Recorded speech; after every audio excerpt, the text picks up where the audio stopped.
We mentioned something earlier, but I want to make sure you put it in your notes. And that is the state we're in the moment, the state we're in at any moment, powerfully impacts the meaning we associate to something. The state we're in the moment powerfully impacts the meaning that we associate to something or that we assign to something. So one way to change what things mean to you is just change your darn state. Is that true? I mean, if you're feeling great, do things just kind of bounce off you that normally if you're feeling upset? Would you change the way you look at them probably, change the way you feel about it? You bet. So we need to really still manage our state. And we talked about that a great deal last session. I want to make sure that that's part of your life's work. Because your life's work is really learning how to live in a way where you spend most of your time enjoying yourself, very little time in pain. Most of your time in pleasure, very little pain. And living your life hopefully in a way where not only do you feel good all the time, but the people around you feel good just by being around you. Because they're around you, they feel a lot less pain and a ton of pleasure. See, that's my idea of success. Success is when you've learned to live your life in a way where you experience tons of pleasure every day and almost no pain. And simultaneously, where the way you live also causes the people around you to experience very little pain and tons of pleasure. Then you know you're really successful. Because if you feel good and nobody else does, you're a failure. Now, that doesn't mean you go around and try and make everybody feel good. Some people have an investment in feeling bad because they think feeling bad equals feeling good. Are there people that believe that? Yes or no? Yes. Yeah, because they think if I feel bad, then people will notice me or they'll love me more or they'll help me more or I'll get more attention, which means feeling good. People have weird crap they work inside their head about how to get to feeling good. Some people think I'm going to feel good when I make $1 billion. Some people are like, when I have this, this, and this, when I get married, have these many children, this and this, then I'll feel good. Some people have, well, I'll feel good if I feel bad because then people notice me and make me feel good. Or you could just like choose to feel good. Which one do you think might be a more intelligent approach? Because who's in control there? You are. You don't have to worry about the environment. And by the way, when you're feeling good, it tends to make you want to feel even better. It makes you share good feelings with other people, which makes them feel good, which makes them reciprocate usually. Not always, but usually. Kind of nice. So the bottom line is we got to manage our state still. And as a reminder, as far as that's concerned, changing state means change the meaning. And the way you can do it is either by changing your what? Anybody remember from last session? Change your what?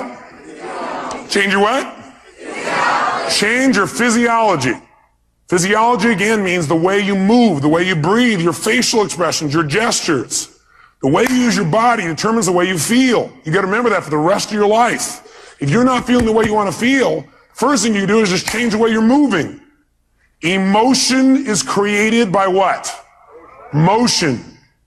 Emotion is created by motion. You have 50 muscles in your face. A slight change in any of these muscles will radically change the way you feel. Remember we did this last time, I think. What I'd like you to do right now, real quick, is create some tension in your body, some tension, then put a big, huge smile on your face while you're doing it and notice how it feels.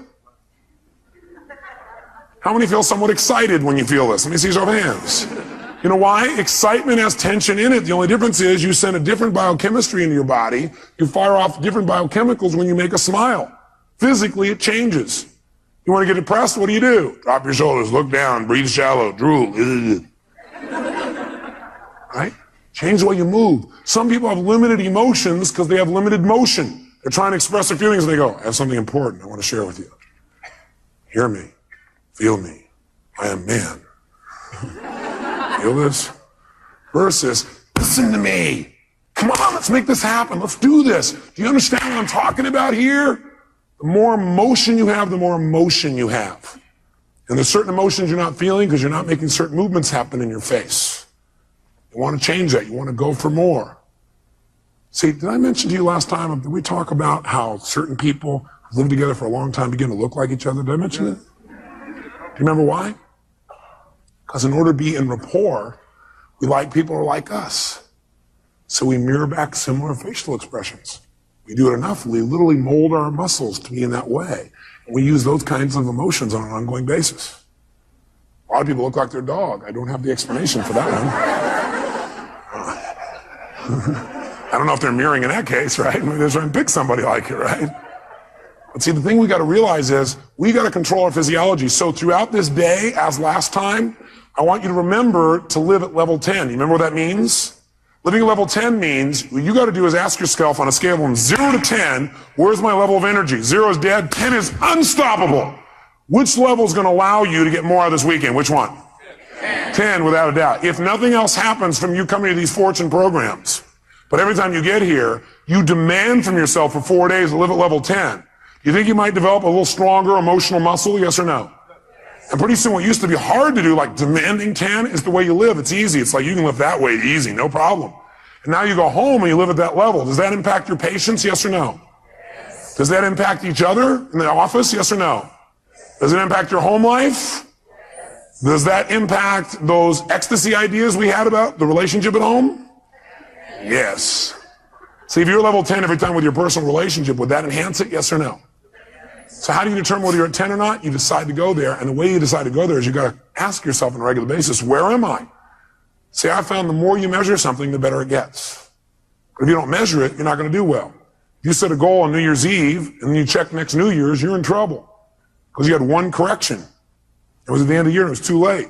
Once a month, you got a better chance. Once a week, you can really have it. Once a day, you won't have a bad year, you won't have a bad month, the worst you have is a bad day. The more we measure, the better we get. So what we've got to do is ask ourselves, where are we on a scale from 0 to 10? Where are you right now on a scale from 0 to 10? Sit right now like you would if you were at level 10. Okay, that's clear, you weren't at 10 then, isn't it? Come on, sit the way you'd be at level 10. I mean, absolutely, totally energized, excited, having fun, being outrageous and playful. Sit the way you'd be sitting right now if you're at level 10. Come on. And oh, you're not at 10. Come on. Come on, this is not 10. Let me see 10 here. Come on, even more energy, come on. Most of you would probably have to make some noise or do something with your body to get to level 10. Come on, wake your body up. Come on, come on, come on, come on, come on. Come on, wake your body up. Come on. Come on. Come on. Now, this is level 10. Now, go to level 2. And imagine trying to learn at this pace for the next 3 days. Go back to level 10. Come on, go, go, go, go, go, go, go, go. Come on, come on, come on, come on, come on, come on, come on, come on, come on, come on. Now, I want you to commit you're not going to drop below level 8 for the rest of the weekend. Are you willing to do that? Yes or no? Yes. Yes or no? Yes. Great. Now, if it's tough to stay at level 10, you want to push yourself to level 20. So just as a reminder, stand up. Remember how we do this? We put ourselves in a yes state. All remember what that means? Good. Then what I want you to do right now is take off your jacket. You have that. Not your blouse, ma'am, just the jacket. And we're going to put ourselves in that yes state. We're going to put ourselves in that state I talked about last time. Remember I gave you a metaphor the last time we were together, a reminder. I said there's a puddle of water here in front of me. And I'm an old person. I come up to that water, what will I do? No, not just walk around it. I'll walk around it and bitch about it while I walk around it. Okay. But if I'm a kid, how do I deal with a puddle? That's right. Yes. Boom. That's the state we're going in. All those who want to do that for the weekend say aye. If you were in that state and somebody like came along and said, yeah, how do kids deal with that? They go, would that be a healthier response than going, okay.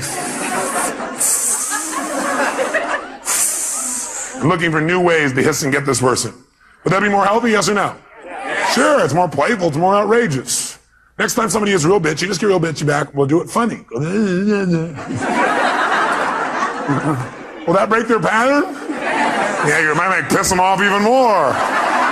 Well, at least we're moving them in some direction. So when I say now, what you're going to do is you're going to wake your body up like a little kid again. You're going to scream, wait. You're going to scream and yell and be totally outrageous like a kid. If you weren't here before, you'll catch on quick.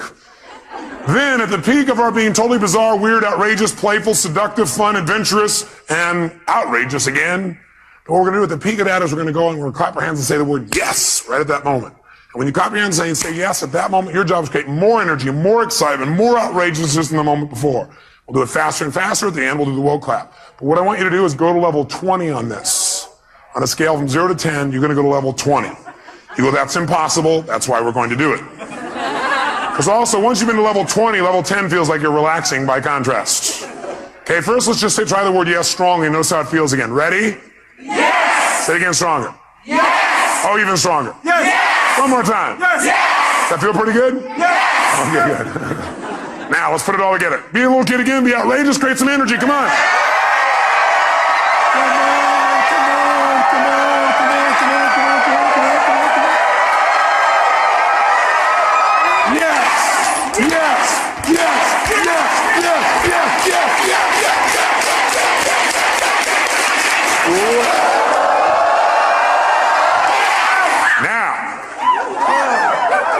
how many are now at level 3? Now some of you here for the first time going, what have I gotten myself into? It's a cult. It's the yes cult.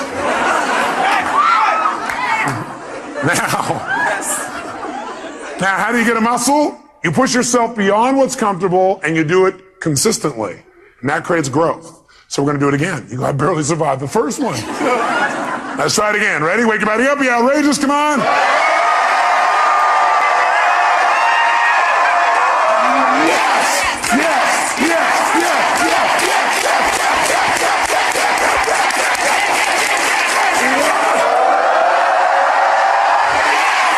Now, in this state, if somebody had some petty upset with you, could you handle it? Great. Then get a bouncing hug from the person next to you and grab a seat.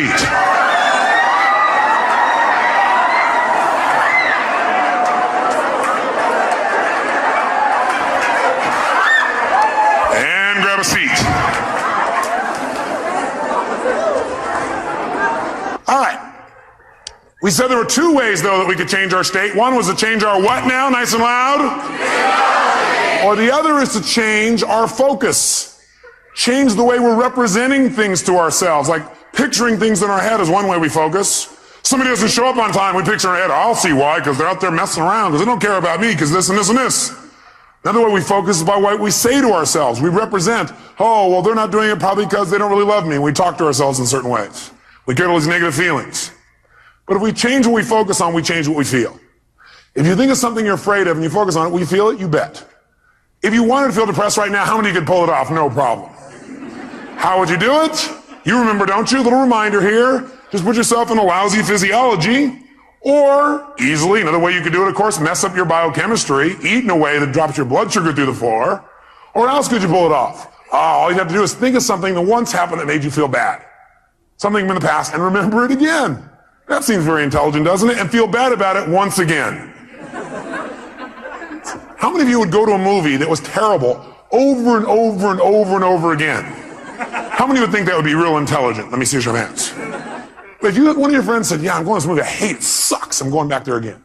You go, how many times have you been to this movie? About 4,000. What would you probably ask them? Why would you go back there? Well, because I have to. Would you believe them?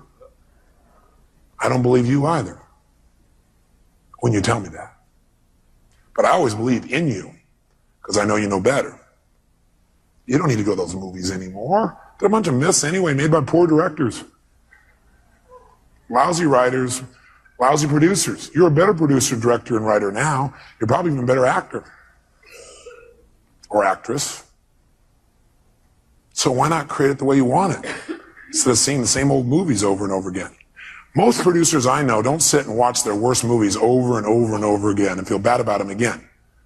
What most of them do is they go, that was part of my learning experience. Time to move on. How else could you feel bad, by the way? You could do it currently, couldn't you? All you have to do is think of something you think you've lost that maybe hasn't even happened. Right? Or think of something that you want but you're not getting right now and feel bad about it. Or you could think of something that hasn't even happened yet and feel bad about it in advance. Couldn't you do that? Like, oh my God, and focus on what if this happens? Oh God, it feels terrible. Oh gosh. Remember, a coward dies 1,000 deaths. A courageous man or woman only once. Because a coward runs it through the head about 8 million times and feels like they're dying 8 billion times. If you have any faith, any courage, then if it really ever does happen, you'll just deal with it once. You feel the pain only one time instead of stacked over and over and over and over again. If you want to feel good, could you do that? Sure. Would a producer go back to some of their best movies and see them again, do you think? Yes or no? Would they even share some of those movies with their friends? You know what some people do? Some people actually take the worst movies of the past and go share them with their friends, their worst movies. Tell them all about all the gory details of it. And the friend goes, yeah, that's really great. Yeah. But see, a real great producer director shows them their current films, shows them some examples of films that are about to come called previews. Previews are rather exciting usually. Or they show them the best films of their past and share those with them so that people get to enjoy more of their life. Maybe even learn something. Who knows? But you could remember something that once happened that was great. feel good about it. You can think of something right now that you could feel great about, or you could think of something that hasn't even happened yet and feel good about it in advance. What determines what you focus on, though, is one thing: the questions you ask yourself. The questions you ask yourself determine what you focus on in that moment. What questions you ask are usually controlled by your beliefs. Because you could ask any question, but unless you do it consciously, you'll just ask the same questions that are in alignment with your old beliefs, your old BS, belief systems. So the bottom line is we've got to ask better questions. And I will tell you the question I want you to learn to ask the next time you get upset with someone. This is the first question I would ask myself if I were you. What else could this mean? What else could this mean? I will know a person is intelligent when I say this and this happened. I started to get upset, then I thought to myself, well, what else could this mean? You know, maybe it doesn't mean what I think it means. Maybe they weren't really being harsh. Maybe what it means is they're stressed. Maybe what I'm hearing from this person about what they said about me is not true. Maybe what it really is a distortion. Not that they mean to distort, but it's a distortion. Maybe what I've heard this person said about me is a deletion. Maybe this person is generalizing. Maybe this person heard it through somebody else. Maybe that person misinterpreted what I said. Maybe this whole thing isn't accurate. Maybe it's accurate, but they're stressed. Maybe I'm just stressed right now. Maybe what this really means is I'm stressed and I need to get more resourceful and be more loving.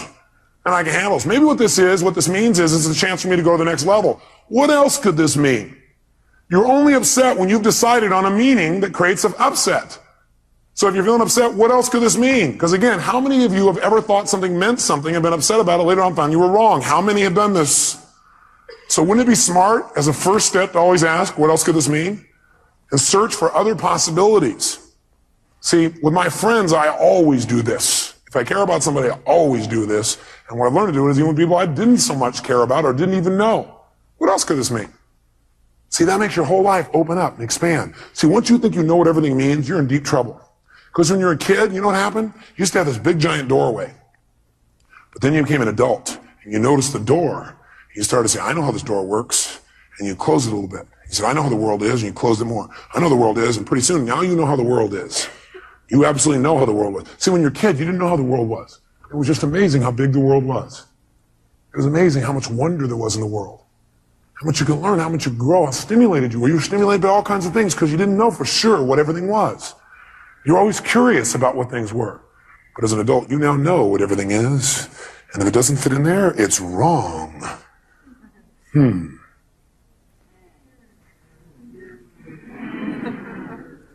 We want to open our door back open by saying, well, yeah, but what else could it mean? What else could it mean? What else could it mean? What else could it mean? What else could it mean? Feel a little freer. The other question I tend to ask myself is, do I know everything there is to know about this?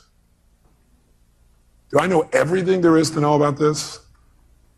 Somebody says something to you, they're really upset with you, or somebody raises their voice. That means they hate me. What else could it mean? Well, it could mean they're stressed. Could mean they don't understand. Could mean they don't even realize they're yelling. Could mean that they need some support. Could mean what I know it means. It's a cry for help. Could mean that I'm oversensitive right now. Could mean that I react to voice tonality instead of real feelings. Could mean nothing. Could just be something that came and went. Do I know everything there is to know about this? No, I don't know everything there is to know about this. I mean, there's all kinds of things that could be going on. I don't know. Opens your world again. We're going to teach you to do this in a format that makes sense. Now, the thing that happens, though, if we want to be able to really take control of our meaning is we got to pay attention to our emotions. So in your notes, write down emotions. Under emotions, in fact, you might want to write the word negative emotions. Negative emotions. Negative emotions. And then as soon as you write it down, cross it out. The word negative, anyway. What are some of your negative emotions? Tell me what they are. Fear, what else? Pardon me? Hate, what else? Anger, what else? Guilt, what else? Worry, what else? Upset, guilt, what else? Frustration. I got a question for you. Are they really negative? I'm here to tell you there's no way they're negative. Every emotion you've ever had in your life serves a purpose. The problem, the reason it's negative is you've been calling it negative instead of getting the message it's been trying to give you. Every emotion you have, including those you think of as negative, those ones you call negative emotions, I call them emotional messages. I also call them calls to action. All those negative emotions, as you used to label them, are really a call to action. Fear is a call to action. By the way, do you feel that call to action in your body when you're afraid? Yes or no? Does your adrenaline start pumping? Your whole system start gearing up? Emotions are a call to action. And the call to action says one of two things has to happen in that call to action. It's a message. Every emotion is a message. A call to action. And the action and the message it's trying to give you is that you need to change either, number one, your perception of this, or number two, your current actions. Every negative emotion you've ever felt is not negative. Now, you may be overusing them. I'll agree with you. You may be indulging in them. I agree with you. You may not be getting the message from them. What's making it negative is you're not getting the message it's trying to give you. But every emotion, fear, frustration, hate, anger, guilt, all of those emotions are here to serve you if you get quick the message. But what most of us do is we just indulge in the emotion. So we never get the message, and that's why it's negative, because it starts screwing up your body, because what it is a signal to act, and you're not acting. That's why you feel sick to your stomach. You're not acting. You just keep on indulging the emotion, not hearing the message. So the message is always, you must change something. Negative emotions are saying you got to change something. Either change the way you're perceiving this, change the meaning you've linked to this, change your perception, change your focus, or change your actions. Change what you're doing because it isn't working. That's why you're having that emotion. Don't make your emotions wrong. Appreciate them. Be grateful for them, but immediately then ask yourself, hey, what's the message that my emotion's trying to give me here? What do I need to change? My perception or my actions? Does this make sense? Yes, no? So then, how do we make use of it? Well, first of all, notice this. How do most of us deal with our emotions? Well, most of us deal with our emotions by suppressing them. In fact, before you write that down, actually, I put over here 4 ways to deal with emotions. 4 ways to deal with emotions. I think the number one way most people deal with their emotions is they try to avoid them. By the way, how effective is that? No. You might do it for a moment or two, but most people, they just try to avoid feeling. Isn't that true? People who don't like to feel negative feelings are so afraid of negative feelings, they try not to feel any feelings. Now, if you don't feel any feelings, you really are going to have some pain. Because that's what life is for. Life, part of the juice of life is expressing and feeling. But sometimes people have had so much pain, they say, I don't want to feel anything. It never works, because eventually it comes out anyway. And then you feel bad about never having felt bad. You feel bad about the fact you didn't feel good. You have a sense of loss because you didn't feel things. Second way people try and deal with their emotions is they endure them. They're going to grunt it out. I'm going to endure these. I'm going to make it through this. I'll hang on to this. And again, this doesn't work. Now, they may try and disassociate after a while here again, or they may try and suppress the emotion. I'll just endure it. I'll just keep pushing it down, and I'll make it through it. I'll just endure it. That doesn't make it better either. Third way, what some people do, I don't know if you've ever seen this happen. I'm sure you've never done this. People compete to see who feels the worst. Some people do is they keep track of their emotions so they can share them with other people and compete. So somebody says, oh man, I feel like hell. Oh, you feel like hell. Let me tell you how I feel. You think you got a problem. Let me tell you my problem. You think you got the biggest problem. Check out my problem. It stands out to here. And people sit there and try and argue about who's got the worst problem. Right? Or the fourth thing that I don't have up there that I'd say, the fourth thing that people do is try and share their pain. Share their problem. They think, oh, I can get rid of my emotion by sharing it with others. So they try and get other people to feel bad too. That way we'll be friends. We can share in the pain together. We must love each other. Are these very intelligent ways to deal with your emotions, yes or no? No, you don't want to avoid them. You don't want to endure them. You don't want to compete for who's got the biggest and worst emotion. Try and make yours worse than somebody else's. You don't want to share them. Make them feel bad too. What a friend you are. Instead, what you want to do is step 5. Learn from them and utilize them. You want to learn from them and utilize them. Now, in order to learn from them and utilize them, in order to change an emotion, we have to change what something what's to us. Starts with an M. We have to change what something what? Means to us. When we change what something means, we transform our emotion. We have a transformation. Does that make sense? In other words, if I'm feeling really upset about something, I'm angry, angry, angry. Do I have to communicate that to get off my anger? No, not necessarily. I'm angry because of the meaning I linked up. What if I change what it means in my head and I realize, hey, that's not what it means? Then will I feel angry? Yes or no? Yes or no? If I'm really angry about something, I'm angry because of what I've linked up to it. I'm saying, well, I'm angry because they did that and that means this. But if I really analyze it and I look at it for a while and I go, God, that's a bunch of crap. It doesn't really mean that. Then I've transformed my feeling. Do I now have to go to that person and say, what you did made me angry? Yes or no? Yes or no? No, because I don't have that feeling. I truly don't have it. I'm not suppressing it. I've transformed it. Suppression, however, is when you keep the same meaning. That you keep the same meaning. You're upset about something and you keep the same meaning. You don't change the meaning. All you try and do is stuff the emotion. You try to pretend it's not there. That's suppression. So if you keep the same negative emotion, you don't change how you feel about it. You just try and pretend it's not there. That's suppression, and that's when you get in trouble. So our goal is not just to take things and not suppress them and just express whatever we feel, because if you just go express whatever you feel and you don't think it out, are you going to always communicate well? Yes or no? No, in fact, you may say things later on you'll regret in the heat of the moment because you were in state. So what you first want to do is see if you can transform it honestly and sincerely, and if you can't, then your goal is to get someone to help you to transform it. Go to the source and get the source to help you to transform this. So you know what? I felt this way about this. I made up this bizarre meaning. I know it's not true because I know who you really are. But this is the kind of crap I did in my head. Can you help me? I need to change this. Can you give me some more information or some feedback or help me to clarify this thing? Because I kind of screwed this up in my brain because I know that's not what you meant. That's what I did inside my head. Can you help me out? Is that different than, you know something? The other day when you did this, I felt this, which, by the way, implies what they did made you feel something. Is that true? Yes or no? Does anybody do anything and make you feel something? Yes or no? Yes or no? Absolutely not. Absolutely not. Now, you have a right to feel the way you feel, but that isn't true that it's actually what made you feel that way. You chose to make yourself feel that way. You communicated that to yourself. So instead of saying, when you did this, that made me feel this, that's implying that somebody made you do something, and that takes responsibility away from the one person who can change your life, meaning you. So I request in the future this. Nothing wrong with any of that. What we want to do is enhance it. The way we want to enhance it is come from the place of, I'm communicating because I want to transform something, and I'm responsible, not them. You know, I need your help. I need your help.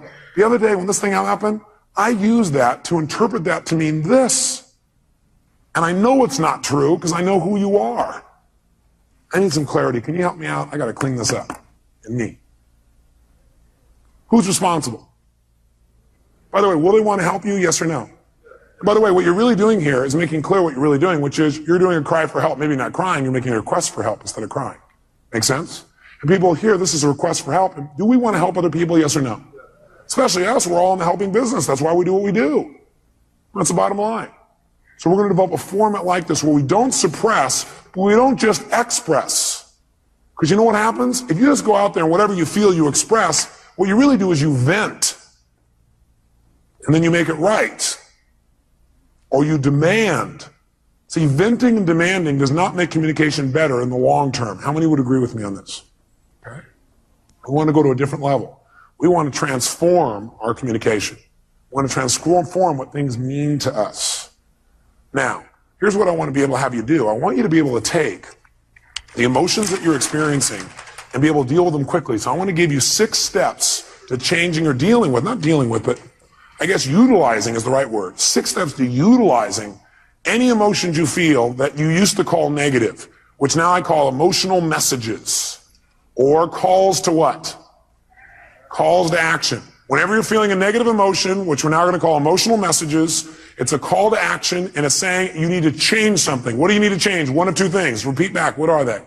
Change either number 1, your what? No, well, you would change your physiology, but if you are getting feedback right now, you're getting a negative emotion, that negative emotion is a message. It's saying you got to change either your perception or your actions. And your actions could be the way you're using your body or your focus or whatever. Change your perception or your actions. Now here's what happens when you get a negative emotion or now an emotional message. Number 1, you want to identify what the emotion is. So you're starting to feel negative things. You want to identify what is the emotion. Now, when you identify the emotion, what the emotion is, like you're really upset, ask yourself, well, what am I really feeling? Underneath this, you might write down the question, what am I really feeling? What am I really feeling?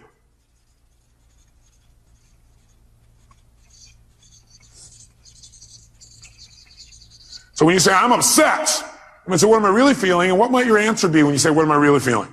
I'm upset with this person. What am I really feeling? I might be feeling hurt. Does that change how you feel in that moment as you identify that? Yes or no? Yes. And when you say, what am I really feeling? You might put a little note in your notes. Use some TV. Use some TV when you come up with your label. Transformational what? Vocabulary. So instead of saying, I'm destroyed, I'm devastated, I'm humiliated, you might say, I'm feeling a little bit hurt. Use TV and use what I call softeners. Softeners are the words like a little bit. So softeners and TV. Here's the second key. Once you've identified what it is, and by the way, usually it's going to be, I have a sense of hurt or a sense of loss. Almost all emotions will probably come down to that in most cases. Is that true? In most cases, not all. Second thing you do, acknowledge and appreciate the message it has for you. Don't deny your emotions. Don't avoid your emotions. Don't suppress your emotions. Don't make them wrong. Don't share them. Start by identifying what they really are and then acknowledge and appreciate the message it has for you. In other words, acknowledge, hey, this is a real emotion. I'm glad I'm having it. It's going to have a great message for me. Then go to step 3. Get incredibly curious. Get incredibly curious as to what it has to offer you, as to what the message is. Get incredibly curious as to what the message is. Underneath this one, number 3, as you get incredibly curious as to what the message is, write down the question. What is the real message this emotion is giving me? What is the real message this emotion is trying to give me? What is the real message this emotion is trying to give me? I'll offer you some ways to do this. Let's do all 6 though so you know where we're going. Step 4. Okay, the question on 3, some of you are still there. Question number 3 is, what is the message this emotion is trying to give me? What's the real message? Number 4, get yourself to feel reassured that you can deal with this emotion. Get yourself to feel reassured that you can deal with this emotion. See, a lot of times the stress is, oh my God, how am I going to deal with this? So get yourself reassured you can deal with emotion. And the way you do that is remember a time when you've dealt with this emotion successfully in the past. Remember a time when you've dealt with this emotion successfully in the past. So if all of a sudden you start to feel depressed, that's a pretty negative feeling. I, first of all, would not call it depression. I'd say a little bit down. But the first thing you do is you go, okay, I'm feeling this terrible feeling. I start to feel depressed. Well, what am I really feeling? Well, I'm really just feeling a little bit down. Okay, great. You know what? That's great. I appreciate it. That's a message. I need to get curious. What is that message? What's the message this thing's trying to give me? And what depression's message usually is, by the way, is you need to reset your priorities. That you don't feel like you're in control. That you got too many things going at once. You feel out of control when you're depressed. So what you have to do is set some priorities and go do the first one on your list. That's what the message is telling you. You feel out of control. The way to get in control, reset your priorities and go do one thing and complete it. The minute you do, your self-esteem will go right back up. So that's a message. So what's the message it's offering me? And by the way, I'm going to teach you the 9 most powerful emotions that you probably experience, what their messages are. So you won't have to wonder about this. You'll know what they are. Step 4, get yourself to feel reassured by remembering times when you've dealt with this in the past. Have you ever felt a little bit down before, or what you used to call depressed? How many have ever felt that way in the past? Let me see your hands. How many have dealt with it? Let me see your hands. Great. If you remember that, 2 things happen. You're going to feel reassured you can deal with it, plus you're going to remember how you did it, which means you can use what you did in the past to change it right now. Why wait? Most of us forget the best parts of our past, which is how we dealt with things and turned them around. We just remember the negative feelings. That's kind of weird. Maybe we need to manage our memories better. Remember the things that have resources for us and forget the things that don't. Number 5, get certain that you can handle anything like this in the future. Get certain. Not only can you deal with the emotion you have right now, but what you should do is use this as an opportunity to be certain for yourself. Get yourself certain. If it ever happens in the future, I'll handle this emotion quicker and easier. Get certain that you can handle anything like this in the future by rehearsing yourself dealing with it in the future. In other words, think of a time in the future where this depression could have come up and see yourself, feel yourself rehearsing again. Use this as a tool of empowerment. So you remember a time when you were depressed before, you were a little bit down, you turned it around. Took you a while, but you turned it around. You remember what you did. Oh, I dealt with this before, I can deal with it again. And then you say, let me take this opportunity to get certain that I can handle this if it ever came up in the future. And the way I'm going to do that, I'm going to sit down right now and I'm going to think of, okay, what kind of things might happen in the future? I might get depressed. Well, I might expect something didn't work, feel bad about it. Let me think of a time like that. Okay, let me see myself, hear myself, feel myself deal with it. You see, hear, and feel yourself dealing with it easily. And you do this 2 or 3 or 4 times. If you keep doing it 2, 3, or 4 times, then in the future when it comes up, guess what your brain will do? Your brain will go, oh, I can handle this. I'm already prepared. How many are following the logic of this? Let me see your hands. Okay? So get certain you can deal with it in the future by rehearsing. And by the way, remember this. You might want to put this in your notes. Your brain cannot tell the difference between something you vividly imagine and something you actually experience. Your brain cannot tell the difference between something you vividly imagine, where you see it, you hear it, you feel it, you taste it, you touch it, you smell it in your mind, and something that actually occurs. If you doubt this, have you ever had a dream that was so real you had every physical response to it? How many have had a dream like that? Okay, you can have a dream anytime you want, even while you're awake. All you have to do is rehearse something in your mind enough times, vividly enough, and it's real. If you over and over again rehearse yourself dealing with emotion easily, then it's real. Next time it comes up, you've already got the programming. You already have the resources to turn it around in a heartbeat. Then this emotional message, it's dealt with for the future, not just for today. And the 6th step, take action and change your life. Whatever the message is, take the action that you need to take and change your life. Do something. Doing something always will change how you feel. You feel bad because you're not doing anything. And by the way, you'll continue to feel bad until you do something to change. So you do anything, it'll improve you and move you in the direction you want to go. So let's take another example. What's another negative emotion you feel? Let's hear an example of one you felt recently. Somebody raise your hand. Rejection. So what's the first step when you think you're feeling rejection? What's step number 1? Come on, guys, what is it? Identify it. Specifically, identify what the emotion really is. Let's call it that. Identify what the emotion really is. Identify what the emotion really is. So you ask yourself, what am I really feeling? So a person said rejection. What were you really feeling? Shh, no, let him answer. That's your answer. His answer was disappointment. Is that different than rejection, yes or no? Yes or no? Yes, and by the way, when he realizes he's just disappointed, it's not as intense as rejection, is it? What happened with one question? His pain just dropped. Still painful probably, but not anywhere near as intense. Am I false or true on that? Okay, great. Now, so he's disappointed. Great, so now he knows when he really is disappointed, he might even add some TV or a softener here. And the softener might be, he might say, I was a what? A little bit disappointed. Well, I'm a little bit disappointed. Okay, that makes it even less. Now what does he do? Number 2, does he make himself wrong for feeling that way? Yes or no? Yes or no? What does he do? He needs to acknowledge and what else? Appreciate the fact that he's getting a very valuable message. And it's a message he needs to change something.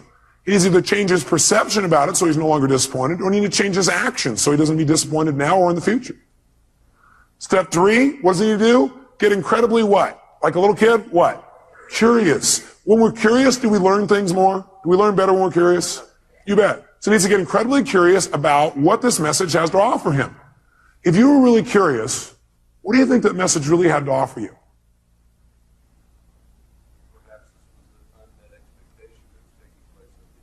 Perhaps this was just an unmet expectation that was taking place up here and it wasn't even reality.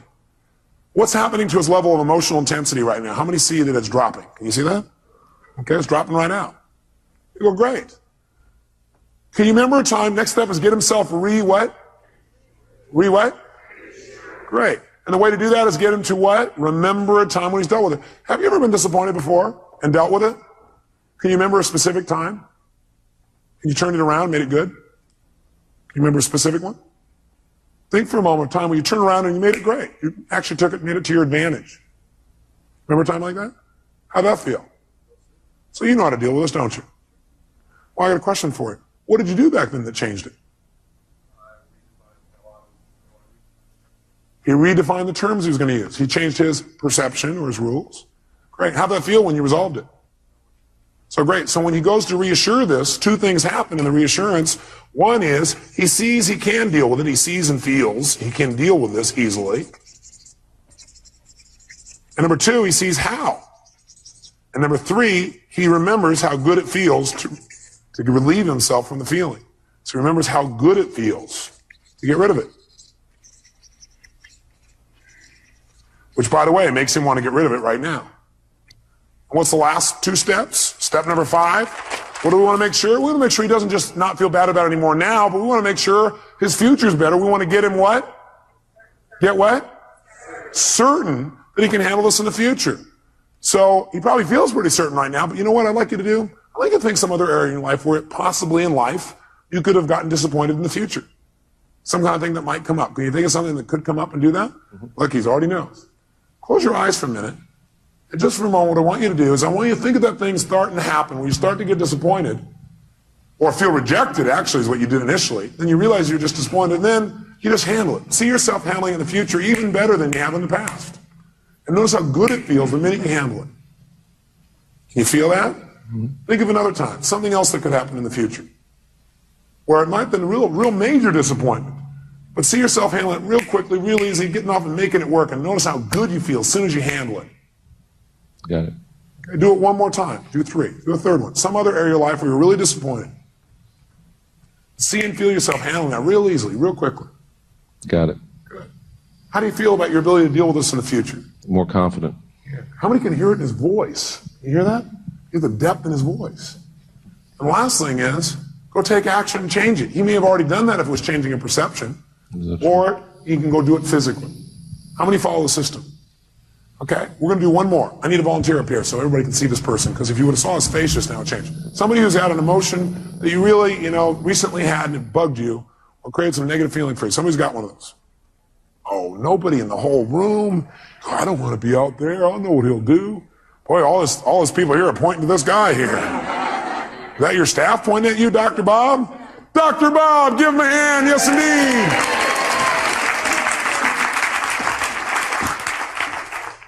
Great. Here you go, sir.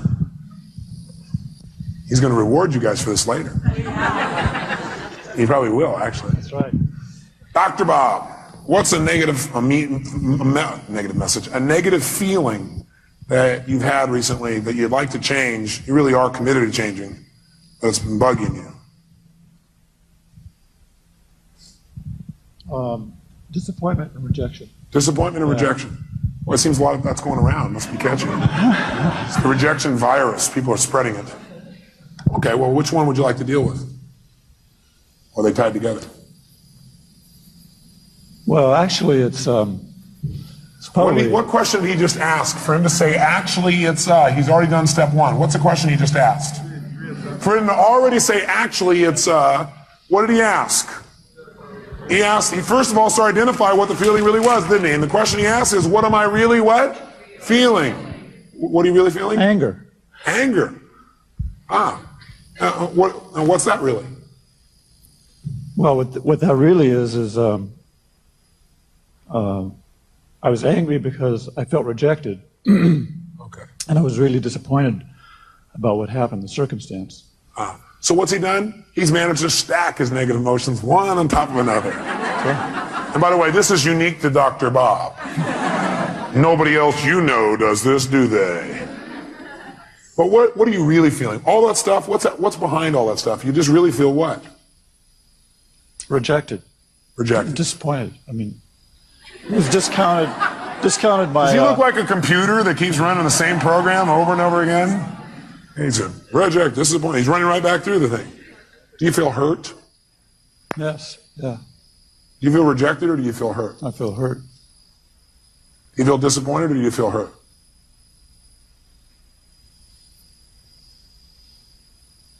Or do you feel a sense of loss? A sense of loss. Do you feel rejected or do you feel a sense of loss? Sense of loss. Do you feel angry or do you feel a sense of loss? Sense of loss. Do you feel hurt or do you feel a sense of loss? Loss. What does it always come down to? Loss. Now we can call it whatever we want. Okay? So he's identified it. So, next question is, what do we want him to do? Should he feel bad about having those feelings? Yes or no? No, you know what? These are valuable messages that are coming to you. They really, truly are. But what you should feel bad about is indulging in them and not using them. Not learning. You want to feel bad if you don't learn anything. Then feel bad. And then get tired of feeling bad and just decide to learn something. Because you can learn something as soon as you ask, what can I learn from this, right? So right now, instead of making them wrong, what I want you to do for a moment is really appreciate those emotions. Acknowledge the fact those emotions have a valuable message. And then immediately get what? Like a kid, get what? Curious. Get curious for a second as to what those messages really are. What can you really learn from that? What is that message really offering you? In other words, let's go back up to the first one you said, rejection. By being rejected or disappointed, what is that motion of rejection trying to tell you?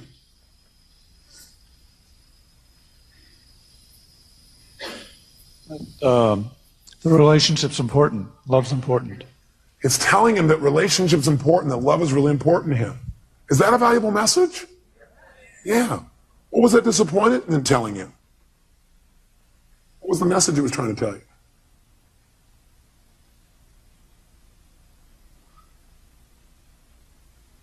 Now, a person may say, I don't know. If you did know and it had a positive message, it's always telling you to change something. Mm-hmm. It's telling you to change your perception about something, or it's telling you to change your actions. So what is that emotion of disappointment telling you? To change what? What do you need to change? How I love. How he loves. Very interesting. In what way do you need to change how you love? How it's communicated, shown. How it's communicated and shown. How do you need to communicate and show your love more effectively? I'm curious. Is that better than feeling rejected, disappointed, and lost? Yes or no? Yes. Is this a powerful transformation in this man? Yes or no? Yes. Okay, good. So stay curious, because that's it. Instead of going, oh, I don't know the answer. We don't know the answer, and you're a little kid. What do? You get even more what? If you don't know the answer, don't go, oh, God, I don't know the answer, but at that time I don't know, I feel so good. Instead go, I'm getting more curious. You have plenty of time. Because curiosity is valuable. What would you get?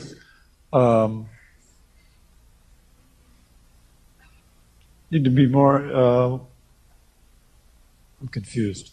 Good. Confused means you're about to make a change. Is that true? See, when you know what things mean, you'll just keep doing it the way you've always done it. He was not confused when he went, I'm disappointed, I'm rejected, I'm frustrated. In fact, he kept doing it over and over again because he was not confused. He knew exactly how to do that. Now he's confused. His little brain's going, this little computer program's not working the same way. So, So the question always help him out with is, what do you need to change in order to no longer feel this? You need to change your perception or your actions or both. And what do you need to change about your perceptions? What do you need to change about your actions? You may want to write that down. Go ahead. So my actions should be different. I mean, if what I did didn't work, I need to try something else. That's right. So I need to communicate that differently or behave differently. Okay. And how many hear what he just said? Did you understand what he said? He said what it's saying is, the way I communicated, the fact I got rejected is a message that love's really important to me, and that I need to change the way I'm communicating so I get what I want. Because obviously it didn't work, so I got to change my approach. Is that true? Is that different than I'm not worthwhile as a meaning, or they don't love me as a meaning? Yes or no? Huge difference in how he feels. Have you ever felt rejected or disappointed in the past and dealt with it really powerfully or really effectively? Yes. You remember a specific time? Yes. Okay, go back to that time. And remember how you dealt with it. And how you turned it around and made it something positive. Okay. How'd that feel, first of all? Great. A sense of accomplishment. Yeah, that's right. And how did you do it? I took action.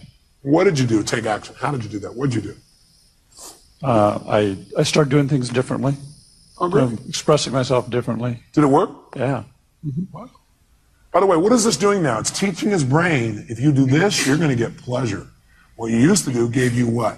Pain. The brain is always trying to avoid what? And move towards what?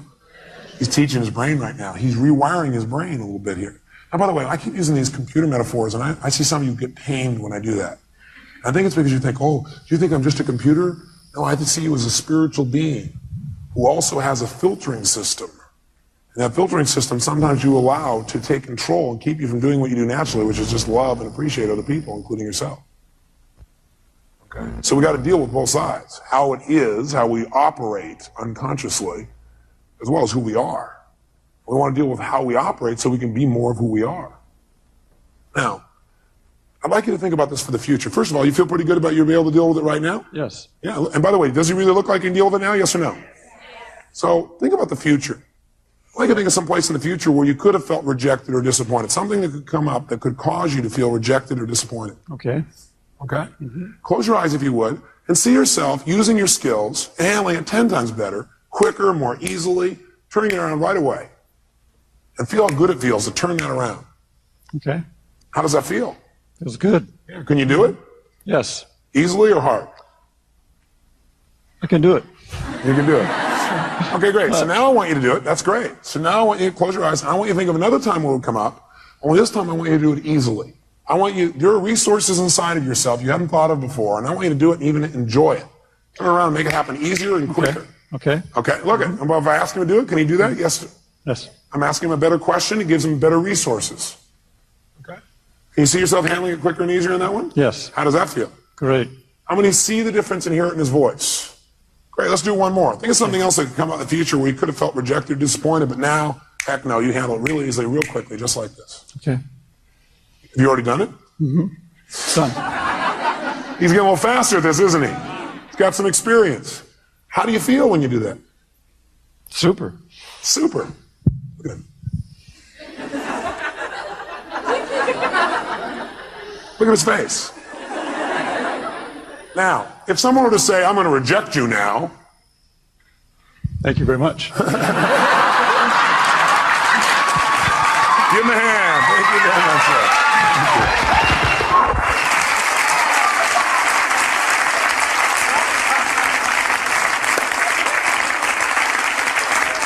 So, I want you to try this. Let me help you another step. Would it be useful instead of you seeing, well, none of you are inside here trying to search around going, what does this emotion mean? I don't know what it means. Let me give you 9 emotions and what they usually mean. Okay, would that be helpful? Great. Sit up in your chair with some energy then. Put yourself in a peak state. And let's take a look at what 9 of these emotions, or 8 or 7, or whatever I put up here are. Number 1, fear. So if you're feeling fear, what does that mean usually? What's the message? The message always is that you need to change something. Is that true? Yes or no? So every negative emotion means I've got to what? I've got to what? Change something. Either my perception or what I'm doing. Fear means that you got to prepare for something. You're afraid because your brain's saying message is prepare. Change what you're doing and get more prepared. Prepare for something that's going to happen so you're better prepared for it physically. Now sometimes we just indulge in the emotion and we stay in the fear and we really aren't prepared. For example, let's say you're going to get up to speak in front of a group and you're prepared, but you still have fear. It's because you got the message, you did the work, but you didn't shut the emotion off and say, you know, I am prepared. No reason to be afraid anymore. I'm ready. I'm ready. You never told your brain, it's okay. You don't have to give me the message anymore. I've done my work. Okay? So it's saying you need to prepare for something. Maybe it's a physical challenge. Maybe it's preparing for some loss that may be coming up. Something's about to come up and you need to be prepared for it. Okay? Just get prepared. But once you get prepared, get off it. Let your brain know, okay, I am prepared. Move on. Focus on what you want now. What's hurt? Hurt usually is telling you an expectation you had has not been met. It's just telling you, hey, you have this expectation, it's not met. So what should you do when you have an expectation that's not met? You should focus on what you do want now. Write down your notes. Focus on what you do want now. Don't keep focusing on why you're disappointed, or how somebody disappointed you, or how you feel so hurt by them. Okay? An expectation wasn't met, and you need to change your approach. Focus on it. Or it means you need to change your communication. Hurt means you expected someone to treat you a certain way, and they didn't treat you that way. So you need to change your communication. You need to come to them and say, you know, I need your help. You know, when you communicate that way, in the past, I've interpreted that to mean you didn't care. I know you care, because I know how much you love me, and I love you. But, you know, could you help me out in this way? What does it really mean to you when you do that? And then listen. So, in the future, I'd really appreciate it if you do it this way instead. Would that work for you? Would you be willing to do that? Okay, great. Fantastic. It's a message that says you got to communicate your needs better if you're feeling hurt. Hurt means I need to communicate my needs better. Or hurt also means I need to meet someone else's needs. So you feel hurt because you need to meet their needs. That's why they didn't meet yours. Either you're not meeting their needs or you're not communicating how to have your needs be met. Or you have an expectation, you need to move on. This is not going to work out, so we're focused on what will. Third, anger. Anger is a message that says you have a major rule that's been violated. When you're angry, you have a rule that's been violated. We all have rules about how things must be and how they should be. And boy, some rules, if somebody violates some of our rules, man, we really get angry, don't we? By the way, you may also be angry because you violated your own rules. Is that true? Yeah, you're not doing what you believe you must do, and you get angry with yourself. Sometimes we get angry with ourselves, we spread that out towards somebody else, find somebody to lay blame on. 4, frustration. Frustration is a message that what you're doing isn't working, and that you need to what? Change. If you're frustrated, it means you still can succeed, but you got to change. You're frustrated, it says, God, something's here and you know you could succeed, and you're frustrated because what you're doing isn't working. Change and you can still get what you want. Flex. Disappointment. Disappointment's a message, again, you expected something to happen, it's not going to. So immediately focus on what you want now. Focus on what you want now. It's a message that you have to get off it. You need to let go of something and move on and focus on what you want now. Guilt. Guilt is a powerful emotion if it's not abused and overused and indulged in. Any of these emotions are lousy if you indulge in them. Would you agree with me on that? Sit there and indulge in your fear and your hurt and your anger. Indulging means you keep focusing on the feeling instead of getting the message and moving on and learning. Guilt, though, can be valuable. It's telling you you have violated one of your own standards, and you need to do something immediately to be certain you won't do this again.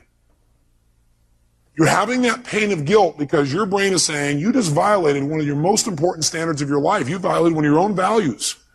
And you're going to keep getting this pain until you make yourself certain you're not going to do this again. You know what some people do? They just keep going back and feeling guilty about what they did in the past. The message is saying, get clear you broke your own rules and commit no matter what, you're not going to do it again. Make it clear, be certain you're not going to do it again, and your guilt will go away like that. Because that's the purpose of guilt, to make sure you don't violate your standards and make sure you do it well in the future. Could your standards be unreasonable? You bet. There's a woman in this room I heard about was feeling guilty because last night she came here and she wasn't with her kids on Halloween. Oh my God. Can you believe that? Let's all look at that person. I don't know where they are. Let's pretend we can see them and give them dirty looks. How dare you? Come on, everybody turn the person in. How dare you? And you know something's funny? We all have rules. Are our rules always fair, yes or no? No. Sometimes we have totally unreasonable rules. Like in order to be successful, we have to change the entire world tomorrow, have everybody happy all the time, have everybody love us at every moment, have our kids be thrilled, make $8 billion a year, right? It's going to be pretty hard to meet that rule. So sometimes the feedback you're getting about frustration or disappointment is, sometimes it's saying, you got totally unfair rules for yourself. Sometimes when you're angry, you may be saying, your rules are too stringent for other people. Maybe you need to remember about those people with quintuplets. Have a few less rules. You have a lot less anger. Does that make sense? 7, if you feel overwhelmed, helpless, or depressed. Overwhelmed, helpless, or depressed, that's a message. And the message that your brain is giving you is you're overchunked. What people usually say is, oh man, there's too much. I got to change everything in my life. You can't change everything in your life at one time. Do it a step at a time. Where do you start? Where you are. Sit down and reprioritize. Overwhelm or depress says, sit down and prioritize. That is, just write a list of what's most important for you to do. What could you do right away to start feeling better? What could I do right away to start feeling better? What could I do to take control right away? It won't solve it all. What could you do? Make a list in order. And then go do the first one. Take action. This is saying, overwhelm is saying, you got to stop trying to do everything at once. You need to make a list of what you need to do and do one thing well.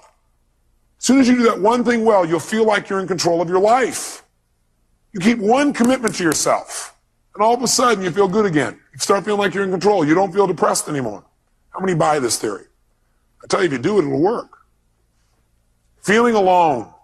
All that is a message that you need to connect with people. You need to change the way you're doing it. Right now, you're perceiving you're alone. Change what your perception is. You need to change your action. Go out and meet somebody. Go out and talk to somebody. Go out and initiate. Go out and be more loving. Right? So if you're feeling alone, it means, hey, go out. It means you need to connect with another human being. And 9, if you feel inadequate, that's a message that you need to change your standards because you're being unfair to yourself. Or get committed in mastering this area. Change your standards. Some people they feel inadequate unless they're perfect at something the day they start it. How many were great the first day that you ever tried to tie your shoes? Nah. How many of you are confident in tying your shoes now? Can I see your hands? How many are real confident? No. How many feel like, man, you can flat out tie your shoes, no problem? Let me see if hands here. No problem. Why? That's right, because you do it all the time. So you do anything you do over and over again, you get good at. If you're feeling inadequate, maybe because your standard is you're trying to be perfect the first time. You're not going to be perfect the first time. How dumb. Okay? Does this list help you? Yes or no? Great.